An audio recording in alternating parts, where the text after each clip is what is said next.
This week on the Nonprofit News Feed, my name is George Weiner. I am the chief whaler of Whole Whale, an analytics and advertising agency that supports nonprofits. And I also have Nick Azule, digital strategist at Whole Whale. How's it going, Nick? What's new with Whole Whale right now? How's it going, George? What's new with Whole Whale? Well, I have to say, we are super excited to continue to roll out new features into our very own AI software called CauseWriter, which you can explore at causewriter.ai.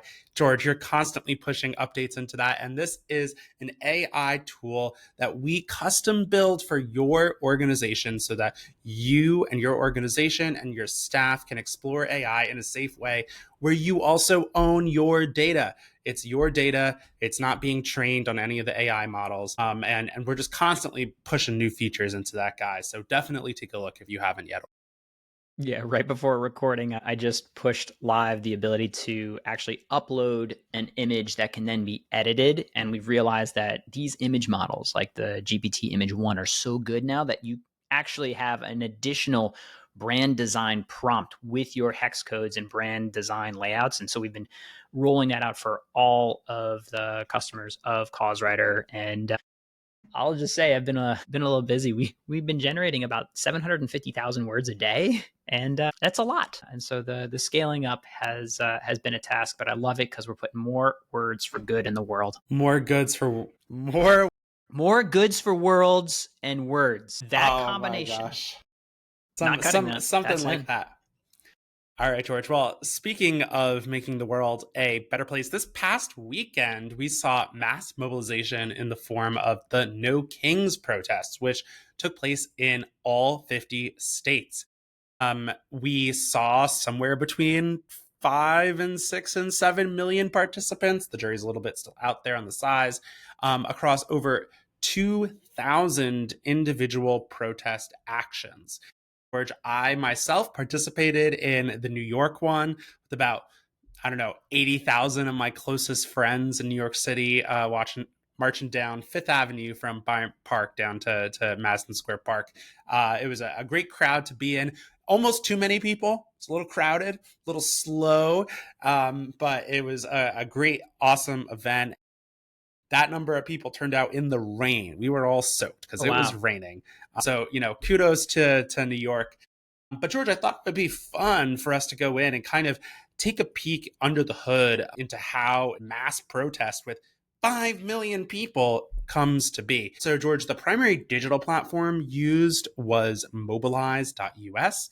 If you work in progressive organizing, you've used this platform before. It's a major kind of event organizing, event sign up platform. And what they did was a lot of these events had signups. This was a way for event organizers to communicate with the people coming to the protest. Actually, George, in New York, they started taking those pages down because they, quote, reached capacity, but didn't stop people from showing up. And George, the protest was provided by a whole host of organizations, the ACLU and Indivisible in particular, kind of did a part, had a big role in this. Also, the organization 50501. I don't really know how to pronounce that logo. Seem to kind of work on some of the behind the scenes aspect of this, but kind of a major who's who in progressive organizing and nonprofits on the partners page on the No Kings site.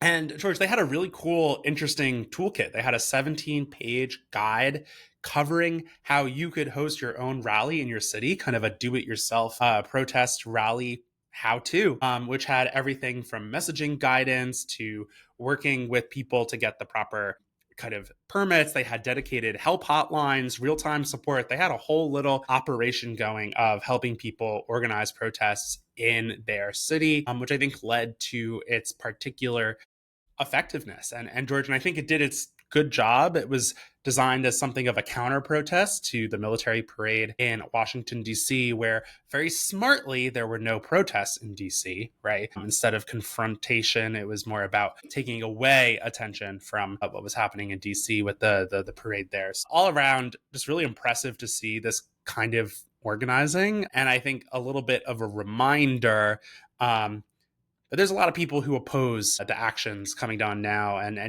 we saw this in the first Trump term, but with increasingly aggressive immigration actions and protests in Los Angeles and elsewhere, I think we're going to see a lot more mobilization across the states. I love looking under the hood here of, the No King's Day because it's equal passion, but also process. That boring, tedious, critical organizing, the 17-page, doc that's, put together by a coalition, the like huge list of logos of nonprofits that signed up and raised their hand, the different sites, the different maps, the different where you goes, and also helplines of what's going on for coordination. It really showed that there was a true like spark there, not just this what felt, I'll be honest, like a little bit of like we've lost, we're beaten down, and we're like kind of running around. It was a great moment to stand up and really show the power of peaceful protests. And frankly, I was looking around, I was very concerned about any of the potential for violence, instigators and things like that, plants, people that were maybe trying to make it and frame it in a not peaceful way. But I didn't really see anything to that effect. Tremendous for that many millions of people. Conversely, looking at this like up to $45 million spent on a military parade, which in isolation is fine to honor our vets, to like show appreciation for the people that definitely, risked and lost their lives for our country. Like those are important. But when you do it on the president's birthday as a show of force to like threaten other leaders and also make yourself like have a birthday party because maybe you didn't get to go to Chuck E. Cheese when you were 7 years old, like that's different. It feels less about honoring our veterans. So it was just an incredible thing to see for the organizing that happened. And I love the simplicity of messaging. Like 2 words, no kings. It just elegant. I mean, Yeah, just it's really clever. top shelf. It says a lot in not a lot of words. And I think that that's very, very clever. And I don't know about you, George. I think that that almost makes it accessible to so many different and diverse people who might be protesting for their different motivations, right? Like it was very broad, the coalition of folks who showed up. I saw older folks who looked like they kind of got rolled out of hospice to be there, still on oxygen, like with their signs. And I saw little kids who were chanting about democracy and getting the crowd riled up. And it was just kind of like a beautiful meld of humanity in a weird and wonderful way. So I think very, very well done. All right, George.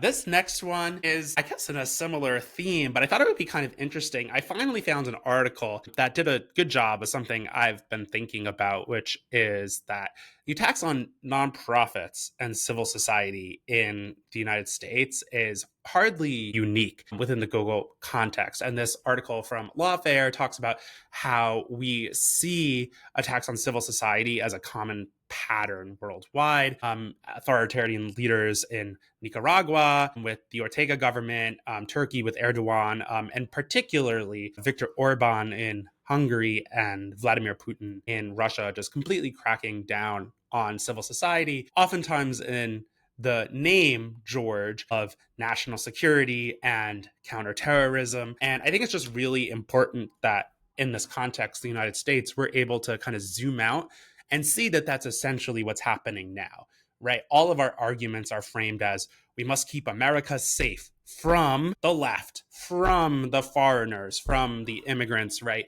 And that creates a permission structure to clamp down on civil society and free speech and freedom of assembly. And I thought it was just a really good article that delves into how certain politicians, Marjorie Taylor Greene up and through Donald Trump, are using that language to harass American civil society. So while that's happening in something of a slow motion, and I thought very eloquently written here in the article linked from our newsletter, I thought it was a good time to talk about the underlying thing that we are protesting as we speak about the No King protests. Yeah, the fact pattern is pretty clear. Very well written article.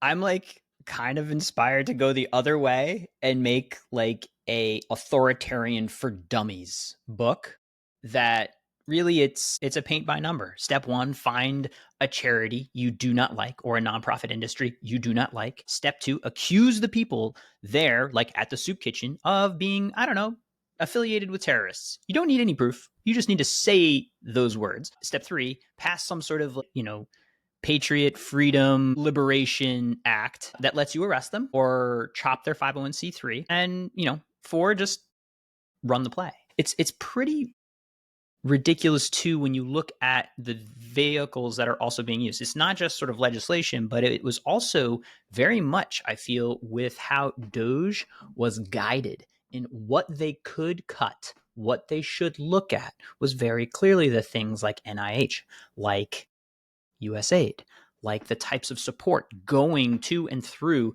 the sector that serves communities. And you don't really have to try that hard to realize like this is all part of that coordinated effort against the sector. I made you the For Dummies book.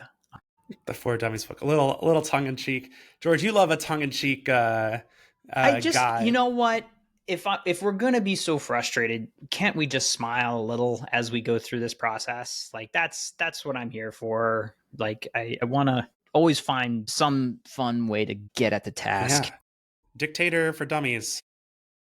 I know a couple of that's better than mine. Oh yeah, because you get the alliteration. All right. Yeah. See that's why you're the digital strategist. Dictator. I'm taking this. All right, I've taken the note. I got it. Dummies. I cannot wait for the ChatGPT image I'm going to generate with that, with Cause Writer, brought to you by. Oh gosh. Too many threads are being tied right now. Okay, George. That's it for us. We're going to keep things nice and short. We got a joke. We got a joke. Okay. We got a joke. Alrighty.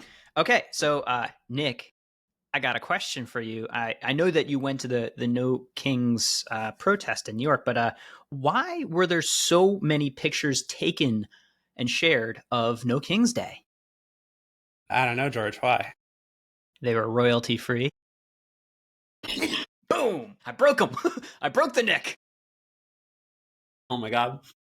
It made me laugh so hard. You killed me. Boom! Slam dunk. Sports ball. Oh my god. All right. See you next time. See you, George.